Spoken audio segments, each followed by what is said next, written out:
noodles ba ito? Parang laruan daw. Yung parang ano. Noodles yan. Ay, parang ano? 28. Alam mo pa, expire na to. Kaya nandito to. O, ganun? Oo, may naka-separate na. Ganun. Ito, Benta na lang ito $8. Pag medyo pa expire na, ano na siya, mura na siya. So, Kaya nakalagay siya. 28 siya. 28. Pero kung hindi siya sale, mga 30 something yan. Anong gagawin? May sabaw din siya. Ay, ito, sabaw. Parang masarap siya, no? Iba-ibang flavor. Oh, ito sale na. Ito sale na. Magkano kaya yan? Ano, 8. Aha. $8. 8.10 ang isa. Magkailan ang ma-expire? Expiration date. 2025 January. Oh, di malapit na. O yan ay, hindi naman ito tatagaliit nito. Hindi naman tatagal yan ang isang Oh, ito pa, oh. Nutella. Kanina, ito ba yun? Na-expire Oh, siya. 22 na. Oh, ang liit ng decrease. Oo. 22, 24 doon, dito. Doon ka na sa ano. Oo, kasi... Oh, kape. Na-expired din pala yung kape. Oo naman. Oh, 30. Tarik, trend. Hindi yan masarap. Natikman ko yan sa 7-Eleven. Okay. Ito yung mga ano to. Ang tawag dito. Mga energy drink.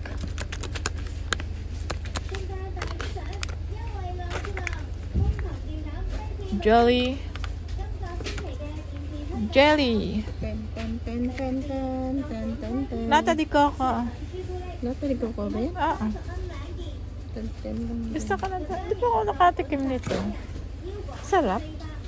Mas masarap pa rin ang fresh. Wala. Anong ginawa nila? Yun nasa loob. Oo. Buti hindi na pagpanis. Ano kaya nilalagay dito? Ito maganda din. Hindi, pagka-sell siguro. Pagka-sell yan. Sigurado ang tamis nito. Ha? Mas maganda pa bumili ka talaga na fresh na. Kaysa yung mga preserve. Diba?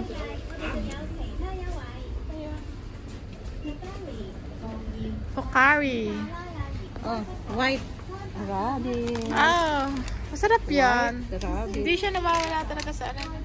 Ito din yung milky, milky candy. Lagi kumakain niya si Sai. Ano to? From where? Candy. From prep. Saan galing yan?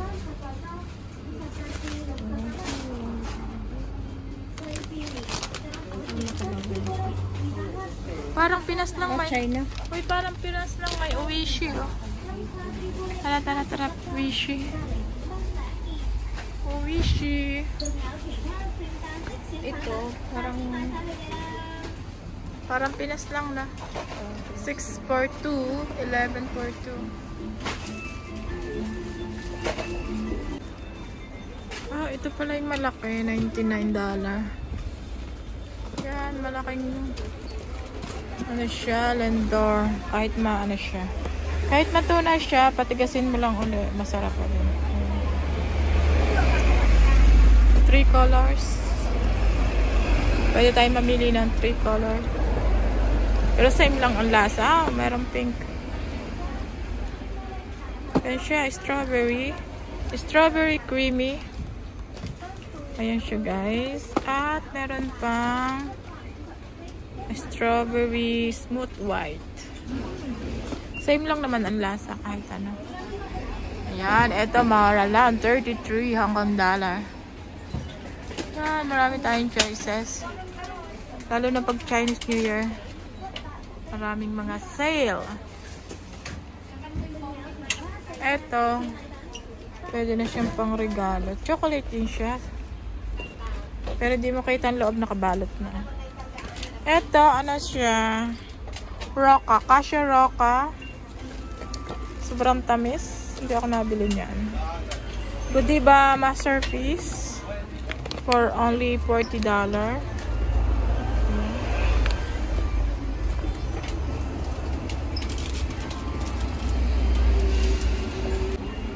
So guys, dito naman tayo sa ating mga coffee.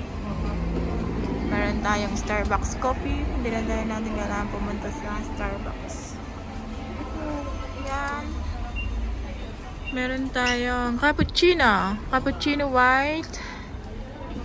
Dolce Gusto, cappuccino white. So, meron tayong Nescafe brand. Gold Nescafe, ang pait. Ito.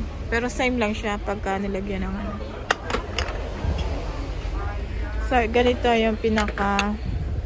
Ayun, ganito kalaki. Ano siya? 55 Hong Kong dollar. 55. Tapos, itong Nescafe ay 45 Hong Kong. So, ayan, kape-kape. Merong mumurahin. Balot na lang siya. Mga 3-in-1. Mga 3-in-1 coffee. Ayan. So, pagdating sa bahay, mamaya sasampulan ko kayo.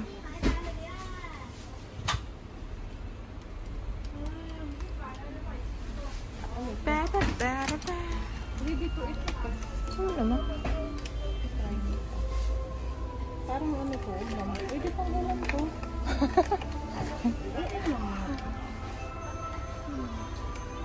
Parang longganisa. Ay, kikidama nga ba?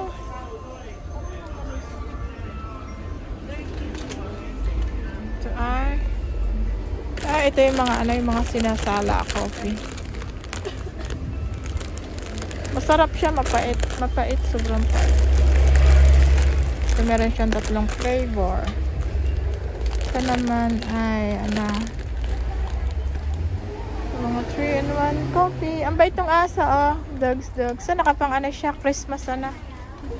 Christmas attire. So cute.